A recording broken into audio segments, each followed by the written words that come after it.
사도행전 13장 30절에서 34절까지입니다. 그러나 하나님께서 예수를 죽은 사람 가운데서 살리셨습니다.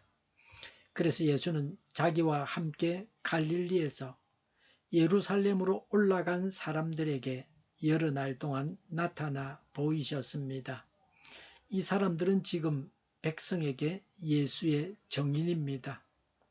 우리는 하나님께서 조상들에게 하신 그 약속을 여러분에게 기쁜 소식으로 전합니다. 하나님께서 예수를 일으키셔서 조상들의 후손인 우리에게 그 약속을 이루어 주셨습니다.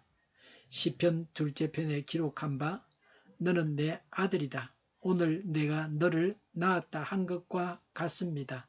하나님께서 그를 죽은 사람들 가운데서 살리시고 다시는 썩지 않게 하셨는데 이렇게 미리 말씀하셨습니다.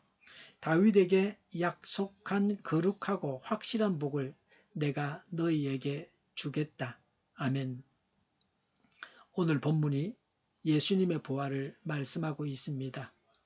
아주 드물게 간혹 죽었던 사람이 다시 살아나서 얼마 더 살다가 다시 죽는 경우가 있습니다. 부활은 이런 것이 절대 아닙니다.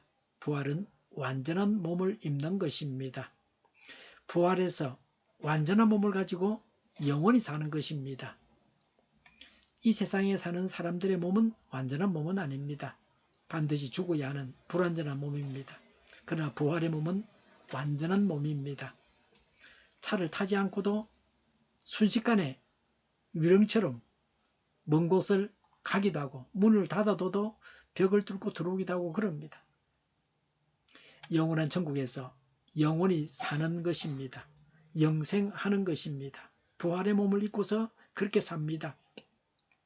예수님은 부활하셨습니다. 30절에 그러나 하나님께서 예수를 죽은 사람 가운데서 살리셨습니다 라고 했습니다. 유대인들은 예수님을 죽였지만 하나님께서 예수님을 부활시키셨습니다. 부활은 여러 가지 의미가 있습니다. 그래서 예수님께서 하나님의 아들이시요 메시아라는 것을 직접 증명하셨습니다. 사단의 세력에 대한 하나님의 승리를 공개적으로 입증하신 것입니다. 예수님을 사형시킨 불법 재판을 단번에 뒤집어 놓으셨습니다. 부활은 성도들이 전도할 때 가장 강조해야 할 것입니다. 예수님의 제자들은 예수님께서 부활하신 것을 본 증인들입니다. 31절에 그래서 예수는 자기와 함께 갈릴리에서 예루살렘으로 올라간 사람들에게 여러 날 동안 나타나 보이셨습니다. 이 사람들은 지금 백성에게 예수의 증인입니다 라고 했습니다. 예수님께서 부활하신 이후에 성천하시기 전까지 40일간 제자들에게 나타나셨습니다. 고린도전서 15장 6절에 부활하신 예수님은 500명이 넘는 형제 자매들에게 나타나셨다고 했습니다. 그러니 부활의 증인은 적어도 500명은 됩니다. 예수님께서 부활하신 것을 본 자들은 부활의 증인입니다. 예수님은 부활하셔서 예수님을 믿는 자들에게만 나타나셨습니다. 예수님을 믿지 않는 자들에게는 나타나지 않으셨습니다. 부활의 증인이 되라고 나타나셨습니다. 오늘 우리는 성경에 기록된 부활의 증인들의 증언을 듣고 예수님께서 부활하신 것을 믿습니다. 그래서 오늘 우리도 예수님께서 부활하셨다고 전합니다. 우리도 부활의 증인입니다. 예수님을 믿는 모든 자들이 부활의 증인입니다. 하나님께서 구약시대 백성들에게 약속하신 기쁜 소식을 전합니다. 32절에 우리는 하나님께서 조상들에게 하신 그 약속을 여러분에게 기쁜 소식으로 전합니다 라고 했습니다. 복음은 새로운 것이 아닙니다. 구약시대 백성들에게 이미 약속하신 것입니다. 33절에 하나님께서 예수를 일으키셔서라고 했습니다. 예수님의 부활과 성천을 말씀하고 있습니다. 33절에 조상들의 후손인 우리에게 그 약속을 이루어 주셨습니다. 라고 했습니다. 또 33절에 시편 둘째 편에 기록한 바라고 했습니다. 이것은 시편 2편 7절을 말합니다. 33절에 너는 내 아들이다. 오늘 내가 너를 낳았다 한 것과 같습니다. 라고 했습니다. 이 말씀은 사무엘하서 7장 14절이 그 근거가 됩니다. 사무엘하서 7장 14절에 나는 그의 아버지가 되고 그는 나의 아들이 될 것이다. 그가 죄를 지으면 사람들이 저의 자식을 매로 때리거나 채찍으로 치듯이 나도 그를 징계하겠다고 하셨습니다. 시편 저자가 다윗의 왕위를 계승할 자와 하나님의 친밀한 관계를 노래한 것입니다. 다윗의 왕위를 계승하는 왕의 대관식 때 이 말씀을 낭송했습니다. 이 말씀은 궁극적으로는 메시아에 관한 예언입니다. 하나님께서는 원수를 정복하시고 메시아로 하여금 모든 나라를 통치하게 하겠다고 약속하셨습니다. 예수님께서 부활하셔서 하나님의 약속을 이루신 것입니다. 34절에 하나님께서 그를 죽은 사람들 가운데서 살리시고 다시는 썩지 않게 하셨는데 라고 했습니다. 예수님께서 부활하지 않으셨다면 하나님께서 주신 약속은 이루어질 수 없었습니다. 예수님께서 부활의 첫 열매가 되셨습니다.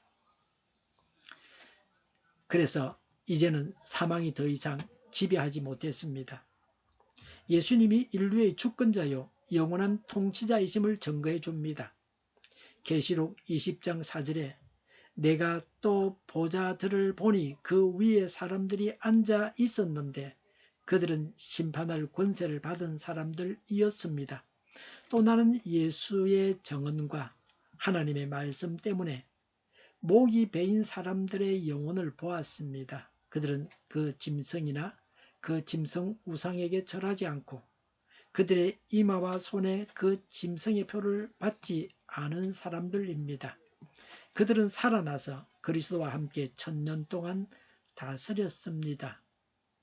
계시록 22장 5절에 다시는 밤이 없고 등불이나 햇빛이 필요 없습니다. 그것은 주 하나님께서 그들을 비추시기 때문입니다. 그들은 영원 무궁하도록 다스릴 것입니다. 라고 했습니다. 누구든지 예수 믿는 자는 멸망치 않고 영생을 얻습니다. 또 예수님과 함께 왕노릇합니다. 그리고 다윗 언약은 영생의 언약이 됩니다. 34절에 이렇게 미리 말씀하셨습니다. 다윗에게 약속한 거룩하고 확실한 복을 내가 너희에게 주겠다라고. 34절은 이사야 55장 3절을 인용한 것입니다. 이사야 55장 3절에 너희는 귀를 기울이고 내게 와서 들으라. 그러면 너희 영원히 살 것이다. 내가 너희와 영원한 언약을 맺겠으니 이것은 곧 다윗에게 베푼 나의 확실한 은혜다를 인용한 것입니다. 34절이 시편 55편 3절을 인용한 것입니다. 다윗의 혈통에서 그리스도가 나게 하시어 다윗에게 영원토록 은혜를 베푸시겠다는 말씀입니다. 이 약속은 예수님께서 성육신하시고 대속의 죽음을 죽으시고 부활 성천하셔서 하나님과 인간들이 영원히 화해하는 길을 터놓으셔서 성취되었습니다. 예수님은 기쁜 소식입니다. 복음이죠. 우리를 구원하셨다는 기쁜 소식입니다. 더 기쁜 소식은 없습니다. 우리가 매일 뉴스를 뒤지지만 예수님 같은 그런 기쁜 소식은 없습니다. 우리가 전도하는 것은 기쁜 소식이기 때문에 전하는 것입니다. 영원히 죽어야 할 죄인을 살리셨다는 소식입니다. 바울은 예수님 즉 복음을 전했습니다. 사도로서 자신의 사명과 직분을 깨닫고 사람들에게 복음, 기쁜 소식을 전하고 있습니다. 우리도 복음을 전해야 합니다. 예수님이 기쁜 소식이십니다. 예수님은 구약 성경의 약속을 이루시고 부활하셨습니다. 우리가 이 기쁜 소식을 전해야 합니다. 우리는 부활의 증인입니다. 오늘도 예수님의 부활을 증거해서 생명을 구하시기 바랍니다. 기도하겠습니다. 부활의 증인이 되어 생명을 구하게 하옵소서. 자유민주국가로 전쟁에는 평화롭게 통일을 이루게 하여 주시옵소서. 성경을 대적하는 자가 없어지게 하여 주시옵소서. 교회가 하나가 되어서 하나님을 대적하는 자들을 지지하지 않게 하옵소서. 교회가 분열되지 않고 하나가 되게 하옵소서. 교회가 한 목소리를 내게 하옵소서. 전쟁이 그치고 평화가 오게 하옵소서. 모두가 그리스도를 믿고 하나님이 주관하시는 나라가 되게 하옵소서. 모든 악한 것들이 드러나고 제거되게 하여 주시옵소서. 정의가 강물처럼 흘러가게 하여 주시옵소서. 정의로운 판결이 내리지게 하옵소서. 법원이 정의롭게 하옵소서. 언론이 공정하게 하옵소서. 일하는 자들이 정당한 대우를 받게 하여 주시옵소서. 놀고 먹는 자가 없게 하여 주시옵소서. 일을 만드는 자가 아니고 일을 하는 자가 되게 하옵소서. 파업과 시비가 그치게 하옵소서. 나라를 망하게 하는 모든 규제들이 사라지게 하옵소서. 눈먼 지도자, 악한 지도자, 어리석은 지도자, 자기 배만 벌리는 지도자, 나라를 망하게 하는 지도자가 사라지게 하옵소서. 앞을 보고 서는 것을 분별해서 앞길을 예시하고 섬기는 지도자만 있게 하여 주시옵소서. 하나님께서 주신 건세로 섬기는 자가 강해지게 하옵소서. 지도자들과 이 백성들에게 선한 것을 분별하는 지혜를 주옵소서. 나아갈 길을 알게 하시고 취할 것과 버릴 것을 알고 행하여 흥하게 하옵소서. 적절한 때 고칠 것을 고치게 하옵소서. 업무 방해가 없게 하시고 업무에 충실하게 하옵소서. 쓰레기 덤을 뒤지지 말고 성경에서 보물을 찾게 하옵소서. 기도하는 기쁨, 응답받는 기쁨, 성도의 모습 교제하는 기쁨, 말씀해 주는 기쁨, 예배드리는 기쁨을 누리게 하옵소서. 인터넷 교회와 살리는 교회가 만구는 집 하게 하여 주시옵소서. 저희의 간절한 간구에 응답하여 주시옵소서. 예수 이름으로 명하노니 모든 병만은 물러가고 몸의 모든 부분을 온전하게 될지어다. 신의 기적을 베푸셔서 지금도 저희의 질병을 고쳐 주시옵소서. 병 중에 있는 모든 자들을 고치시고 온전케 하여 주시옵소서. 저희와 교회와 나라의 민족을 불쌍히 여겨 주시옵소서. 하나님께서 기뻐하시는 교회와 나라가 되게 하시며 경제가 나아지고 경상수와 무역수와 흑자를 유지하게 하시며 출산율이 올라가고 수산의 기쁨을 누리게 하여 주시옵소서. 가공 음식들이 건강하게 하나 먹을거리가 되게 하시며 늘 맑은 공기를 마실 수 있게 하여 주시옵소서. 과일과 채소 원유가 이에 안정되게 하옵소서. 우리의 문제들이 해결되게 하옵소서. 의대와 병원들이 정상화되게 하여 주시옵소서. 사람이 필요한 일꾼들도 모자라지 않고 넉넉하게 하옵소서. 우리나라와 전세계가 막 창정국이 되게 하시며 국가와 지방정부부채, 한정가가 송서부채, 가계부채, 기업부채, 각종 부채를 다 갚게 하옵소서. 부정선거 시비가 없는 제도가 만들어지게 하옵소서. 선관의 법관의 결합이 바로 철폐되게 하여 주시옵소서. 상금 분립이 무너지지 않게 하옵소서. 한 사람이 모든 권력을 가지고 장기 집권하는 어떤 독재도 막아주시옵소서. 우리를 악에서 구하옵소서. 오늘도 차고 넘치는 복된 삶을 살게 하여 주시옵소서. 감사와 찬양을 주님께 돌려드리며 예수님의 이름으로 기도하옵나이다. 아멘.